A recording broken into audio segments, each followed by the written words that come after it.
चीन, Japan, Singapore में मकान दुकान में भी चोरी नहीं होती है और भारत में मठ मंदिर में भी चोरी हो जाती है। Arab, Dubai, Kuwait, Bahrain, Abu Dhabi में मकान दुकान में भी चोरी नहीं होती है और भारत में मठ मंदिर में भी चोरी हो जाती है। इसका मूल कारण ये है, हमने राम मंदिर तो बनाया, हमने कृष्ण मंदिर तो बनाया, हमने परशुराम जी के मंदिर बनाया, लेकिन राम नीति, कृष्ण नीति और परशु नीति लागू नहीं किया। भय बिन होए न प्रीत, सठे साठेम समाचरित, लोहा लोहे को काटता है, न रहेगा बांस न बजेगी बांसुरी, इस सिद्धांत को लागू ही नहीं किया। दुनिया के सबसे ईमानदार प्रधानमंत्री हमारे हैं, भारत के सबसे ईमानदार मुख्यमंत्री योगी जी हैं। इसके बावजूद भगवान श्री राम की जन्मभूमि में चोरी हो गई, और चोरी नहीं, एक तरीके से डकैती हुई है, क्योंकि केवल पैसा ही नहीं चोरी हुआ है, लोग बता रहे हैं कि उसमें सोने चांदी के जवाहरात भी चोरी हुए हैं, हीरे भी चोरी हुए हैं, वहाँ जो मूर्तियाँ आई हैं वो भी चोरी हुई हैं। ये तो जांच का विषय है।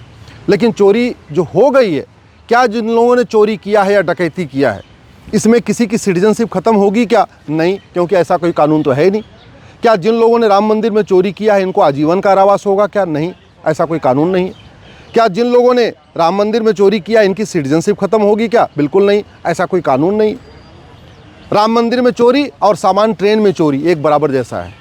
राम मंदिर में चोरी और आपके घर में चोरी एक बराबर है। हमारे पास ऐसा कोई कानून नहीं है जहां हमने उसमें स्पष्ट किया हो कि इतने रुपए की चोरी होगी तो इतने साल की सज़ा, इतने रुपए की चोरी होगी तो इतने साल की सज़ा, इतने रुपए की चोरी होगी तो इतने साल की सज़ा, मकान दुकान में चोरी होगी तो इतने साल की सज़ा और मठ मंदिर में चोरी होगी तो अलग सज़ा। ऐसा हमारे पास कोई कानून ही नहीं है।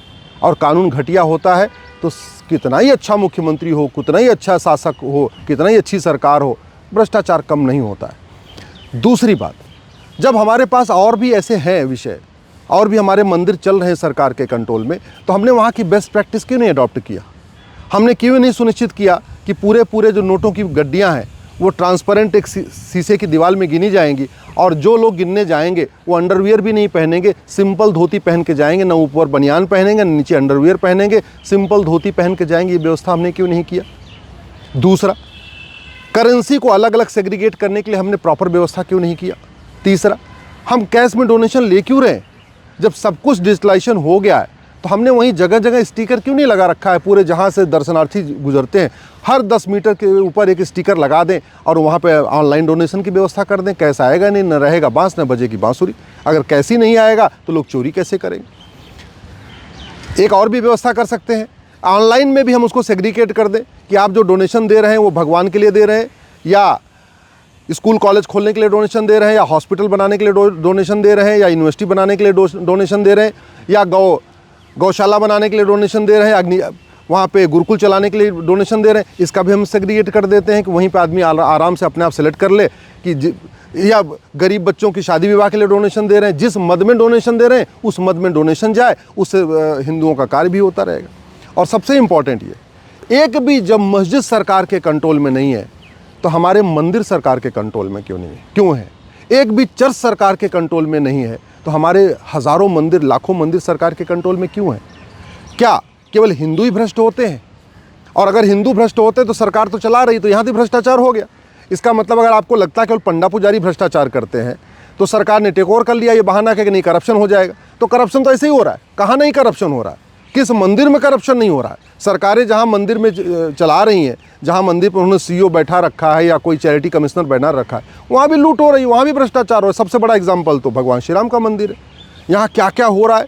कुछ लोग कह रहे हैं कि बीच में 500 की नोट होती थी, ऊपर 100, केवल ऊपर नीचे 100 की नोट होती थी, और बैंक में जाके उसको पूरा, तो कागज़ पे वो 100 की गड्डी दिखती थी और बैंक में एक्चुअल में वो 500 की गड्डी होती थी। कुछ लोग ये भी बता रहे हैं कि 100 की गड्डी करने के बजाय उसमें 125 नोट रखा जाता था और बाद में बैंक में जाके बैंक वालों से मिली भगत करके बाकी जो पैसा उसको निकाल लिया जाता था। तो जहाँ ये हो रहा है कि गड्डी 100 की बजाय 125 की गड्डी बनाई जा रही है, देखने के लिए ऊपर नीचे 100 रुपये रखा जा रहा है, अंदर उसके 500 भरा हुआ है। जहाँ ऐसी बात आ रही है कि जो सोने चांदी के जो जवाहरात थे, जो आभूषण थे, वो मिल नहीं रहे हैं। जितनी रामशिलाएँ सोने चांदी की आई वो मिल नहीं रही हैं। बहुत सारे ऐसे लोग कह रहे हैं कुछ हीरे जवाहरात भी दिया था मुंबई के लिए और बाकी जगह के अग्रवाल, जैन, माहेश्वरी, मारवाड़ी समाज के लिए, वो मिल नहीं रहा है। तो फिर अब इसका अस्थायी समाधान क्या है? केवल ट्रस्ट बदल देने से, कुछ पदाधिकारी बदलने से क्या चोरी रुक जाएगी क्या? या आपको सिस्टम बदलना पड़ेगा? और सिस्टम पहले भी तो हमारे मठ मंदिर चलते थे, पहले क्यों नहीं था? पहले क्या व्यवस्था थी? इसलिए मैं सरकार से निवेदन कर रहा हूँ, सबसे पहले कि यूनिफॉर्म एंडाउमेंट कोड बनाइए, समान धर्मस्थल संहिता। ऐसे नहीं होना चाहिए कि राम मंदिर तो सरकार के कंट्रोल में रहेगा लेकिन जामा मस्जिद सरकार के कंट्रोल में नहीं रहेगी। ऐसा नहीं होना चाहिए कि सिद्धिविनायक मंदिर सरकार के कंट्रोल में रहेगा, हाजी अली की दरगाह सरकार के कंट्रोल में नहीं रहेगी। ऐसा नहीं होना चाहिए कि वैष्णो देवी का मंदिर सरकार के कंट्रोल में रहेगा लेकिन हज़रत बल की दरगाह सरकार के कंट्रोल में नहीं रहेगी। ऐसा नहीं होना चाहिए कि पुष्कर जी का मंदिर सरकार के कंट्रोल में रहेगा लेकिन अजमेर शरीफ की दरगाह सरकार के कंट्रोल में नहीं रहेगी। ऐसा नहीं होना चाहिए कि कालका जी के मंदिर का सारा चढ़ावा सरकार लेगी लेकिन निज़ामुद्दीन दरगाह का चढ़ावा सरकार नहीं लेगी। ये एक देश में दो विधान क्यों चल रहे भैया? अगर आपको चर्च नहीं चलाना है, आपको मस्जिद नहीं चलाना है, मज़ार दरगाह से 1 रुपये नहीं लेना, तो आप मठ मंदिर के ऊपर आप शासन को क्यों बैठा रहे हो? क्यों वहाँ पे सरकारी लोगों को बैठा रहे हो? और अगर बैठाना ही है तो पहले कि यूनिफॉर्म इंडाउमेंट कोड बनाओ, समान धर्मस्थल संहिता बनाओ, पैसे कैसे होंगे, पैसे किस काम में आएंगे, पैसे किसके काम में आएंगे। ऐसा तो नहीं हो सकता कि मस्जिद का पैसा, दरगाह का पैसा, मज़ार का पैसा सारे मुस्लिम अपने काम में लेंगे और अपना इस्लाम फैलाने के काम में लेंगे। चर्च का सारा पैसा क्रिश्चियन अपने क्रिश्चियनिटी को फैलाने में लेंगे और जो मठ मंदिर में चढ़ावा आएगा उसको सरकार ले लेगी, उससे सड़क बनाएगी, रोड बनाएगी। क्यों? फिर तो जो मठ मंदिर में पैसा आ रहा है उससे गुरुकुल बनना चाहिए, उससे गौशाला बनना चाहिए, वैसे वेधशाला बनना चाहिए, उससे व्यायामशाला बनना चाहिए, उससे जो है अपना आयुर्वेदशाला बननी चाहिए, उससे भोजनालय बनना चाहिए, उससे लंगर चलना चाहिए, उससे जो है गरीब कन्याओं का विवाह होना चाहिए, उससे वहाँ पे एक विवाह केंद्र बनना चाहिए। फिर तो हिंदुओं का पैसा, जो हिंदू का चढ़ावा हिंदुओं के काम आना चाहिए। हिंदुओं का पैसा सेकुलर हो गया, वो सरकार लेगी, और बाकी लोगों का पैसा सेकुलर नहीं है, वो उनकी कम्युनिटी के लोग लेंगे। ये जो दोहरा मापदंड है ये ख़त्म होना चाहिए। भारत का संविधान कहता है, आर्टिकल 25 और 26 फ्रीडम ऑफ रिलीजन भी है और अपने अपने धार्मिक स्थानों का रखरखाव का पूरा अधिकार है। मेरा एक सवाल फिर से रिपीट कर रहा हूँ, जब एक भी मठ मंदिर एक भी मस्जिद सरकार के कंट्रोल में नहीं, एक भी मज़ार सरकार के कंट्रोल में नहीं, एक भी दरगाह सरकार के कंट्रोल में नहीं, एक भी चर्च सरकार के कंट्रोल में नहीं, तो फिर 4 लाख मठ मंदिर सरकार के कंट्रोल में क्यों है?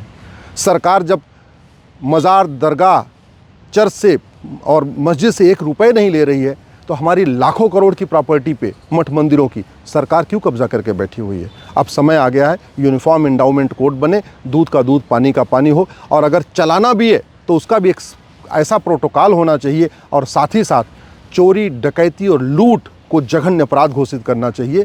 चोरी, डकैती, लूट करने वालों की सिटीजनशिप ख़त्म करना चाहिए। चोरी, डकैती, लूट करने वालों को कम से कम 10 से 20 साल की सज़ा का प्रावधान होना चाहिए, तब जाके ये ठीक होगा। नहीं तो जो धब्बा लगा है राम मंदिर में, जो लूट हुई है ना, आने वाली सदियाँ इसको भूलेंगी नहीं, क्योंकि ये सब रिकॉर्ड पे आ रहा है। इसलिए मैं हाथ जोड़ के निवेदन कर रहा हूँ, नियम कानून बदलिए, सिस्टम बदलिए।